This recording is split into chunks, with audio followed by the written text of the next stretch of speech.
নামাজ আছে যাদের, কুরবানি আছে তাদের। নামাজ আছে যাদের, কুরবানি আছে তাদের। কি বলেন, মিলে কিনা বলেন? নামাজ নাই, কুরবানি নাই। যেই ব্যক্তি নামাজ পড়ে না, যেই ব্যক্তি নামাজ পড়ে না, কুরবানি তার কোনো সফলতা আনবে না। কুরবানি তার জন্য সফলতা বয়ে আনবে না। নামাজ নাই, কুরবানি হবে না তার। নামাজ ছাড়া কুরবানি হবে না, এটাই ধারাবাহিকতা। ইন্না আতাইনাকাল কাউসার ফাসাল্লি লিরাব্বিকা ওয়ানহার। নামাজ আগে, কুরবানি পড়ে। আর আমাদের সমাজে এমন মানুষ আছে নামাজ পড়ে না, কিন্তু লক্ষ লক্ষ টাকা দামের কুরবানি ছাড়ে না।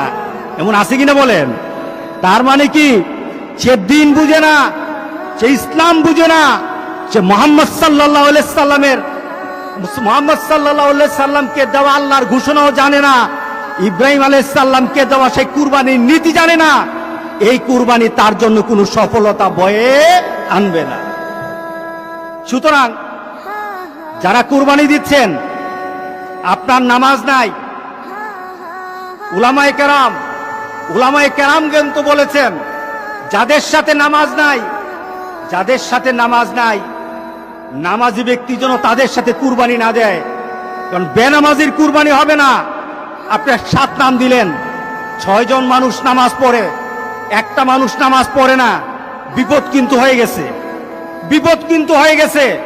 কারণ 6 ব্যক্তির অংশটা কিন্তু আরেকজনের সাথে সংযুক্ত হয়ে আছে।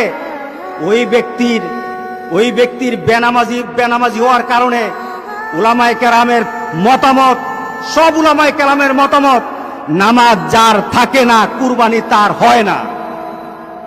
সুতরাং আমরা আজকে সিদ্ধান্ত নেব, ইনশাআল্লাহ নামাজ ছাড়বো না।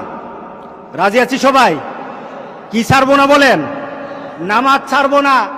নামাজ কায়েম করার পর আপনার কুরবানি, আপনার রোজা, আপনার হজ, আপনার ইবাদত, সকল কিছু নামাজকে দিয়ে মানদণ্ড করা হবে। আগে নামাজ, এরপরে সকল ইবাদত।